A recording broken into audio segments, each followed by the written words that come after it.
চোখে দেখে তারা, যাদের হৃদয়ে কোনো প্রেম নেই, প্রীতি নেই, করুণার আলোড়ন নেই।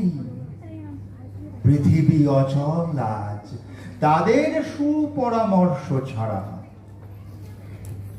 যাদের গভীর আস্থা আছে আজও মানুষের প্রতি, এখনো যাদের কাছে স্বাভাবিক বলে মনে হয় মহৎ সত্য, মানীতি কিংবা শিল্প অথবা সাধনা, শকুন ও শেয়ালের খাদ্য আজ তাদের হৃদয়। নমস্কার, উপস্থিত সকলকে আমার আন্তরিক শুভেচ্ছা।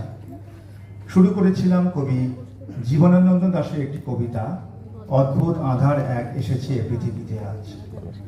আমার দ্বিতীয় এবং শেষ নিবেদন কবি শামসুর রহমানের একটি কবিতা, পান্থজন।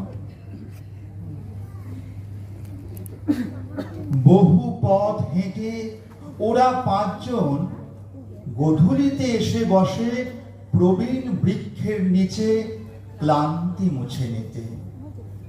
গাছের একটি পাখি শুধায় ওদের, বলো তো তোমরা কারা? প্রশ্ন শুনে পান্থজন ঝুঁকে পড়ে নিজের বোধের কাছে।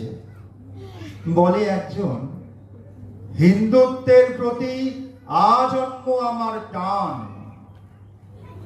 দ্বিতীয় জনের কণ্ঠ বাঁশির মতন বাজে, আমি বৌদ্ধ হীনযান। এবং তৃতীয় জন বলে, আমি এক নিষ্ঠাবান বিনীত খ্রিস্টান। চতুর্থ পথিক করে উচ্চারণ, আমার ঈমান করেছি অর্পণ, আমি খোদার আরশে, আমি তো মুসলমান।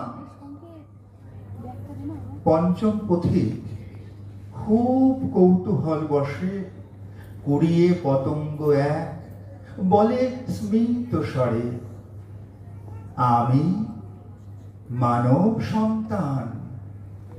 নমস্কার। অসাধারণ। আমরা সুমিত্রাকে প্রত্যেকেই সকলেই জানি, সকল বহরমপুরবাসী। তার কণ্ঠে আমরা বরাবরই মুগ্ধ হই, এখনো আমরা একইভাবে মুগ্ধ হলাম। আমাদের তৃতীয় একক আবৃত্তি পরিবেশ।